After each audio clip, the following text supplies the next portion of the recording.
যেই টিমটা আইপিএল 2024-এর প্রথম হাফে প্রায় সবকটি ম্যাচ হেরে গিয়েছিল এবং এলিমিনেট হয়ে বসেছিল, সেই টিমটা দ্বিতীয় হাফেতে প্রায় সবকটি ম্যাচ জিতে একবারে সেমিফাইনালের পথ নিশ্চিন্ত করলো। বলতে গেলে বিরাট কোহলি আরসিবি টিম এক ইতিহাস রচনা করলো। চেন্নাই বনাম বেঙ্গালুরুর ম্যাচটা আইপিএল 2024-এর ফাইনালের থেকেও কম হবে না সেটা সবাই জানতো, ঠিক তেমনই হলো। শেষ বল পর্যন্ত চললো খেলা এবং কিছু অদ্ভুত কাণ্ড দেখা গেল এই ম্যাচেতে। ভিডিওটি শুরু করার আগে তোমাদের একটা কথাই বলবো, ভিডিওটি সম্পূর্ণ দেখো। যদি ভিডিওটি ভালো লাগে তবেই কিন্তু লাইক ও চ্যানেলটিকে সাবস্ক্রাইব করবে। তোমাদের কাছে একটা অনুরোধ, ভিডিওটিকে সম্পূর্ণ দেখবে।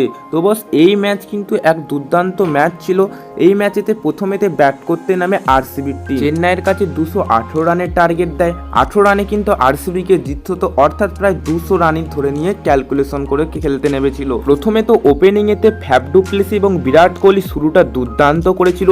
এরপর বৃষ্টি চলে আসে। বৃষ্টি চলার ফলে খেলা কিছুক্ষণ বন্ধ হয়ে যায়।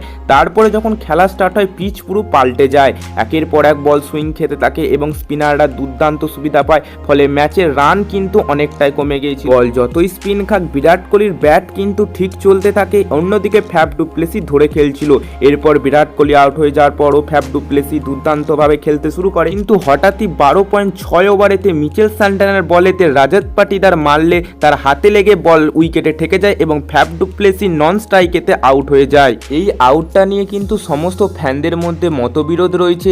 আরসিবি ব্যাটসম্যানরা সবাই কিন্তু ভালো খেলে, সবাই নিজের নিজের কাজ করে দিয়ে চলে যায়। এরপরেতে চেন্নাই সুপার কিংস ব্যাট করতে নামে। চেন্নাই সুপার কিংস ব্যাট করতে নামে প্রথম থেকেই চাপ বাড়তে থাকে। এরপরেতে রাচিন রবীন্দ্র ও আজিঙ্কিয়া রাহানে কিন্তু একটা ভালো পার্টনারশিপ করে। এরপরেতে আবার উইকেট পড়লে কিন্তু জাদেজা ও মহেন্দ্র সিং ধোনি কিন্তু শেষ পর্যন্ত টিকে থাকে। শেষ ওভার পর্যন্ত খেলা যায়।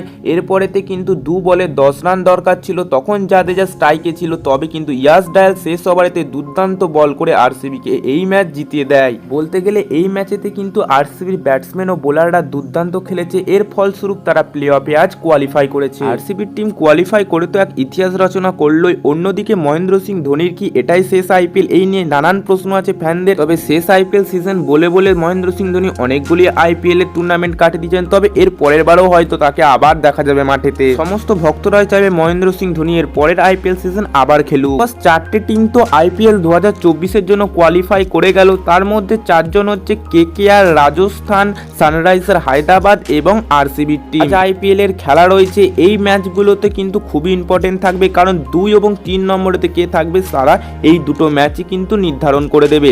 1 নম্বরে তো কেকেআর নিশ্চিন্ত করে ফেলেছে এবং 4 নম্বরেতে সেই আরসিবি থাকবে। 2 ও 3 নম্বর নিয়ে একটা লড়াই চলবে সানরাইজার হায়দ্রাবাদ ও রাজস্থানের মতো। তোমাদের মতে এই আইপিএল কে জিততে পারে নিচে কমেন্ট করে লিখে জানিয়ে দিও। অবশ্যই ভিডিওটি ভালো লাগলে একটি লাইক ও চ্যানেলটিকে সাবস্ক্রাইব করে দেবে। দেখা হচ্ছে পরবর্তী ভিডিওতে নতুন কোনো টপিকের সাথে।